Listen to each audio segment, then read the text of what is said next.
action here. And see what's about to go down. Alright. Maru and Trap, game number 1, Jin Green Wings battle. As we cast some more TVP today, apparently we just can't get enough of it. We're not allowed to see the Zergs. Well, that's not true, because we'll see some of the Zerg players after this game. We're actually going to be casting Dark versus Lambo, I believe. Let's start off this Group B in all the right ways, though, as we have to the top left our red Terran. This is Maru.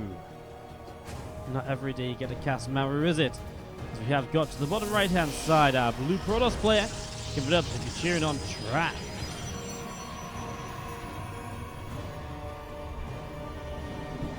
So round of 24 action continues. We've already got 3 players through to the round of 12/8. Stats, Zest, and Hero from Group A. And now we do the exact same again. We rewind 4.5 hours ago. We started that Group A. Now we start this Group B. 5 best of 3s to come for you guys here on the B stream. There'll be 5 best of 3s on the main stream and 5 best of 3s on the C stream. So we're going to start off with this one. If you're wondering just about our full order in terms of what you might want to be catching on the B stream, so we have Maru versus Trap, Dark versus Lambo, Dark versus Trap, then Maru versus Lambo. If that doesn't sound good to you guys, I don't know what does. Should be pretty friggin' sick, if you ask me. And as we get this ready to go, probe coming over to the natural expansion here, going to go on a bit of a patrol. As this SCV comes over and is going to start just nibbling away at that probe, dealing a good little bit of damage. And getting set up. Reaper on the way out from Maru in the main base. And again, that probe is taking quite a bit of damage so far. As the command center dropping in on the naturals. Command center dropping in on the natural. Yes, this is the no Neeb channel, guys. Again, I don't get to pick the matches either. Otherwise, I would love to catch some Neeb. But I don't get to pick the matches. I cast what I'm given. But no Neeb on this one. Neeb's going to be on the main stream. Going to be on the ZG stream, the C stream. So you can keep your eyes out over there. As we see this Reaper hopping around, looking to see what's going on.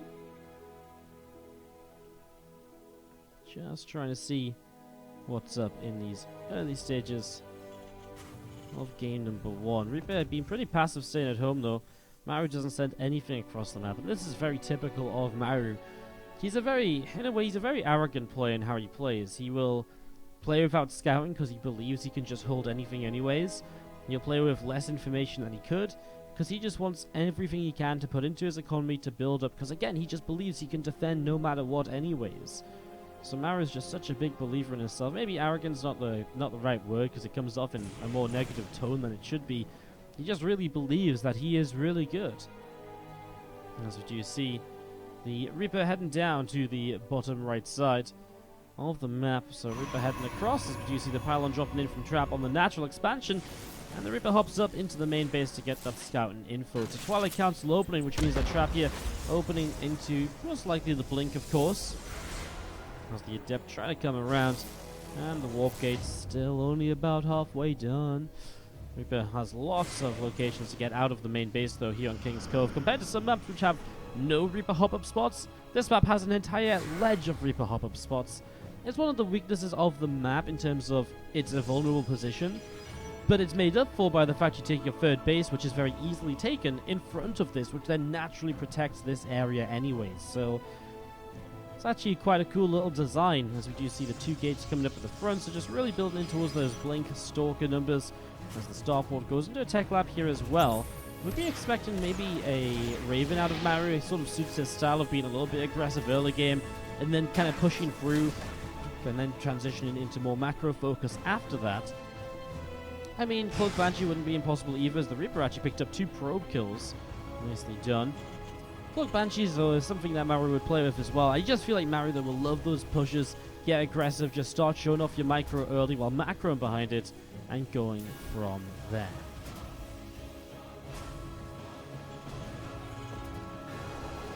So Blink's just coming up to completion then. Obviously that's going to be a big determining factor for what Trap can get done. He even throws down another gateway across the map, and with 2 more gates coming in back at home as well. So this is getting pretty serious actually. So this is what, 5, 6, 7 gates of Blink Stalkers. Trap just going to go completely all in game number 1. And let's see if this works out. Has a couple of workers on 1 gas on this low ground. As Maru again is a little bit blind to this, hasn't really seen anything to tell him about it. Doesn't see the Stalkers moving up into the natural. There's a siege tank here, but not even a bunker as he blinks in. We'll get the Cyclone kill. We'll back away from the siege tank. We'll lose. How does he not lose that Stalker? I don't know. Hallucinate Colossus, though, to blink into the main base with. A couple sentries on the low ground to the Raven here. And what do? Auto turret, probably the best. Just get some damage output onto these Stalkers. Tank repositions. Colossus, that's fake, takes quite a lot of damage. The Stalker now blinks onto the tank. The Marines will go down. And it just feels like Maru doesn't have much to defend with. Pulling the SCVs in. Sentries hallucinate another Colossus. I mean, you can just kind of eat up some damage, some tank damage from anything, really, I guess. It's kind of nice. Another tank which he blinks onto here, wants to make sure he gets rid of those, gets rid of the Raven as well. And Maru is in a lot of trouble right now as SCVs and Marines still trying to fight against those Stalkers. 14 workers killed here. The reactor is super low. Siege tank still firing. Another couple of Stalkers getting picked away at. 17 SCVs down so far. As we are going to be seeing that supply depot just to the side here. Going to get picked off. Stalkers pushing through into the main base. And going to be able to start picking their way at this refinery in the main as well. A couple more SCVs already dropping in. This is getting real bad for Maru, guys. 32 workers down. There's a depth. Zealot sentries and Stalkers on the low ground. Picking off workers here as well. These Stalkers, I mean, good micro on the Marauder, but I'm just surprised the Stalkers haven't blinked on top of the siege tank yet, is all. It's only going to be a matter of time before he blinks and kills pretty much everything else. Another tank will pop out in siege, but Maru's already down a third of the supplies, and Trap will take game number 1. So Maru will lose his first game of the day as Trap shows up with the 7-gate blink all in. And that's where Maru's weakness really falls. He really has this weakness to not figuring out what's going on, not knowing what's happening, and being really heavily punished because of that time and time again.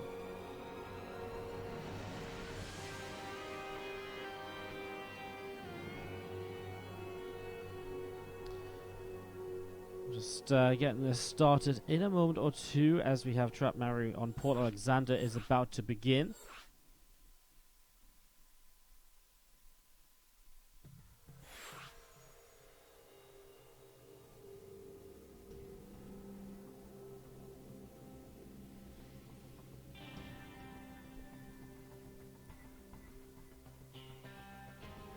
Alright.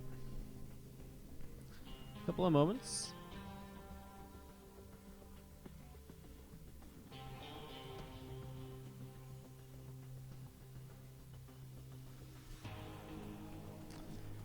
And we go into this game number 2. Sorry guys, just trying to talk with our admin quickly about something, but looks like it's resolved.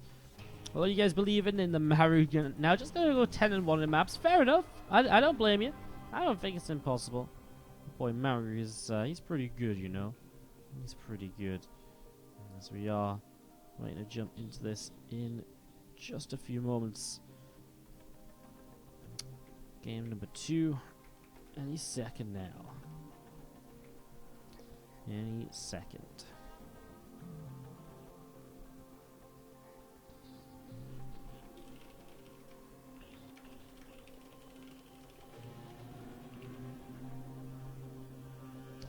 Players have readied up. Looks like we are able to start.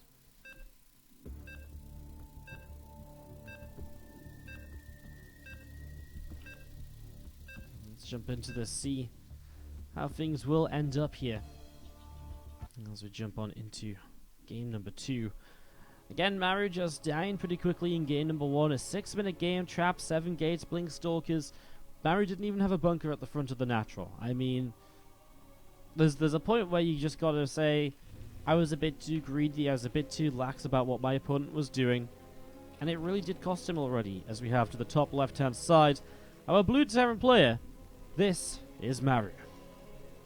Obviously, after BlizzCon in 2018, I think a lot of people will, look at Maru and say, well, he is the player that struggles with early aggression because, SOS just did it to him 3 games in a row and he just died. And I do agree. I think it's probably Maru's weakness. If you put him in control of the game, he's unstoppable. You take control early, you kind of abuse the fact that he likes to just get into his own position and go from there. Well, then you can actually work wonders against Maru, as we have Trap in the bottom right, who is up 1-0 in this best of 3.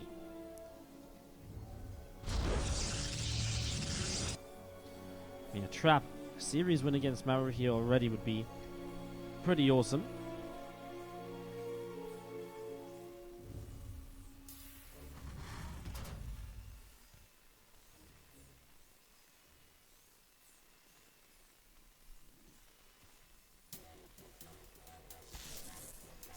just have the SCV at the front being nibbled. Just wait for the setup. Already trapped. Low ground gateway. Could mean we see a cyber core and a chrono boost on this gateway. I mean, we don't see the Nexus already, so bit of a telltale sign. It does look like we're probably going to see a chrono boosted Adept or so to move across the map. And Trap going to try and apply some pressure to slow down Maru's natural expansion in these early stages. 2 SCVs down to low ground. Probe taking a few hits. And he's going to be seeing the Nexus dropping down in the natural expansion as well. As the Reaper going to pop out any moment now. There's the CC from Maru. So we'll just be this Reaper for the early stages, the factory to follow this up, and then we'll see is it going to be a Marine, or is it going to be a factory, or is it going to be a reactor, sorry. What's the follow-up here from Maru on the barracks? Because it tells us a lot about how well prepared he'll be to deal with an Adept. Most likely a reactor into Marine production. It really feels like you could do with a bunker on the low ground, though, if this Adept again being chrono boosted out. It's going to go across the map so quickly here. So quickly.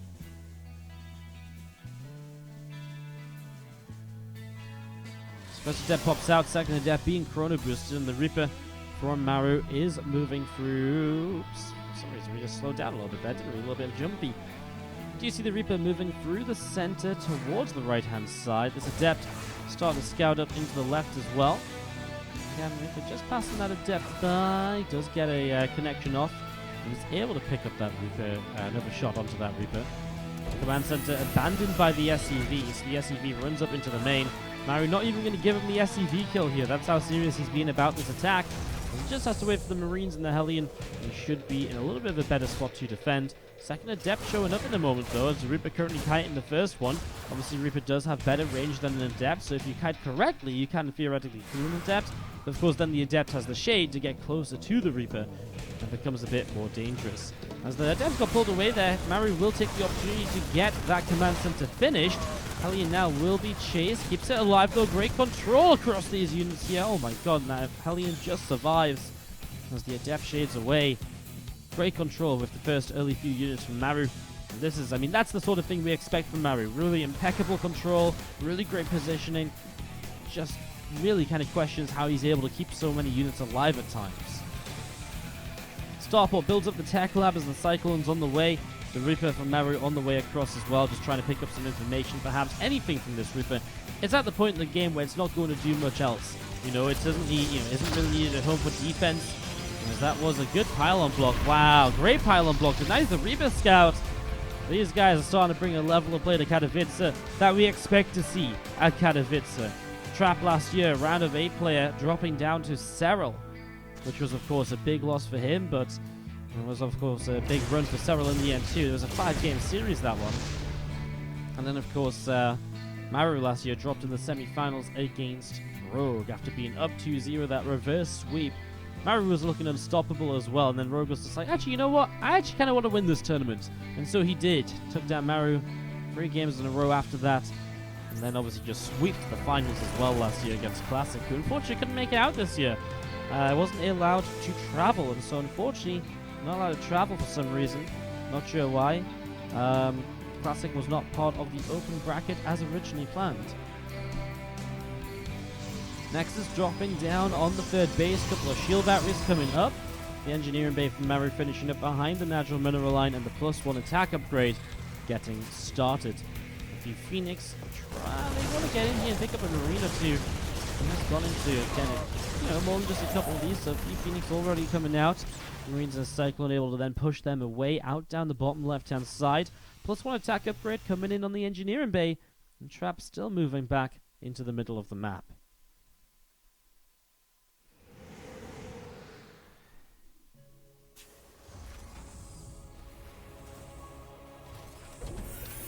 Phoenix moving in towards the main, and the Cyclone locks onto the Phoenix.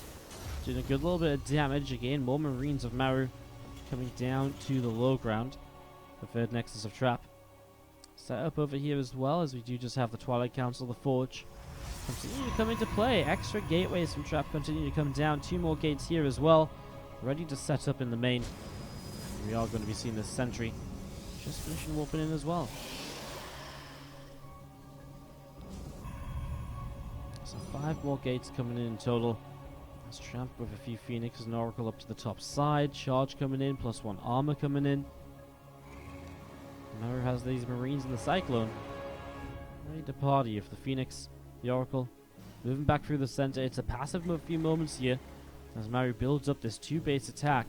3 racks worth of units. He's going to have the bio upgrades in play when he pushes. He'll have a couple of siege tanks, which is what the Phoenix will try and focus on generally. The Phoenix can pick up those siege tanks during a fight, take away a few of the shots. It gives the ground units a chance to clean up. Trap just maintaining a little bit of a worker lead, nothing too impressive. See the economy here has been ping-ponging back and forth. That army supply Maru really rising up, but Trap's getting to the point where he's kind of getting enough to deal with this. He could really do with +1 armor.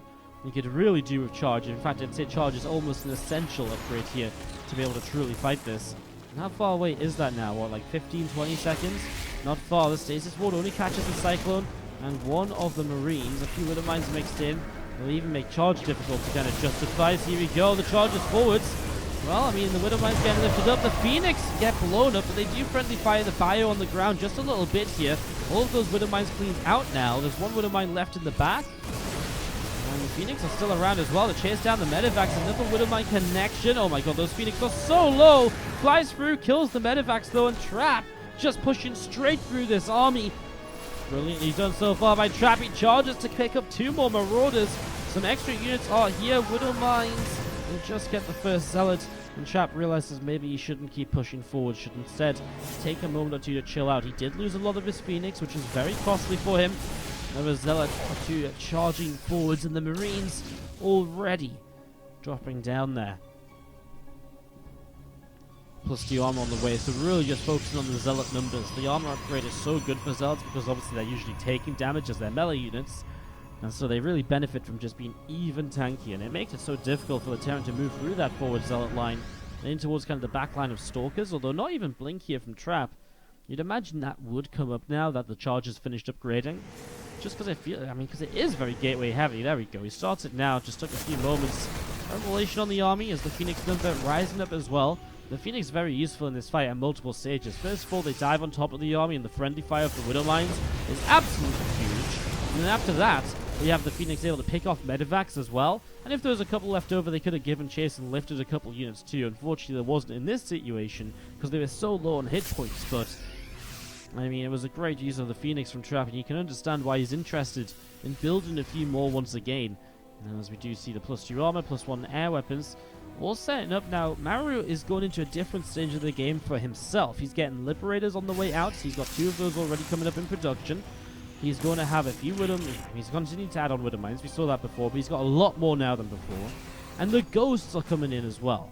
And the Ghosts, obviously, the EMPs are huge. And if you get EMPs on the Phoenix, you can nullify a lot of what they are used for. Obviously, something I didn't mention they did in that first fight as well. They lifted up some of the Widow Mines. If they're EMP'd, they can't lift up any Widow Mines. Scan in from Maru, getting a little bit overzealous, I feel, because the Ghosts aren't here just yet. The Liberators are showing up now. The Phoenix can obviously maybe fight against those pretty quickly. The Archon's helping them out. The Liberators die in just a matter of moments. There's a few Zealots on this left side. Would love to see them run in right now into that natural. Completely unprotected here. Fight starts up again. Phoenix lifted up all the Widow Mines. Great target fire by Trap to be able to lift all of those so accurately. Didn't misclick on anything at all as he jumped in on these Medivacs as well. Widow Mine does pick off one of the Archons now. The Archons are not fun to lose.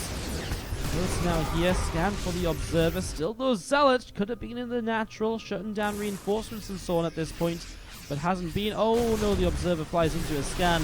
That's not pretty. And Phoenix struggling a little bit in terms of energy. The Ghost still pushing forwards with this too. Trap's obviously very preoccupied, otherwise those Zealots should have done so much at this stage.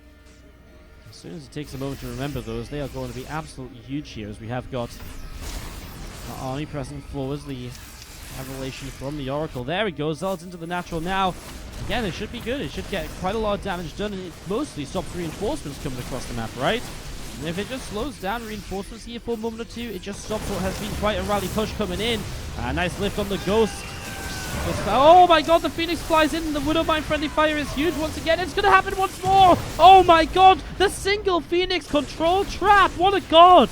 That was so sick. Twice in a row, the single Phoenix flies above the Medivac, just goes on completely on top of the army, move Commander through to be right in the middle, and the friendly fire is way too much, and Maru gets overrun by Trap here in this game number 2 on Port Alexander. Wow. Wooderwine's killing Maru there. Really killing Maru there. As Trap plays a beautiful series and is able to take this 2-0. For Maru being very stubborn, very greedy in game 1, game 2 was a lot better. His setup was proper. And I honestly think he just got outplayed by the army control of Trap. I think he just got outplayed, outdone. And GG's.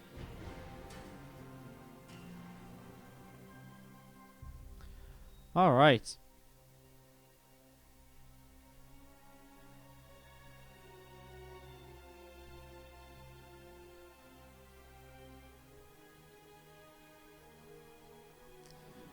So,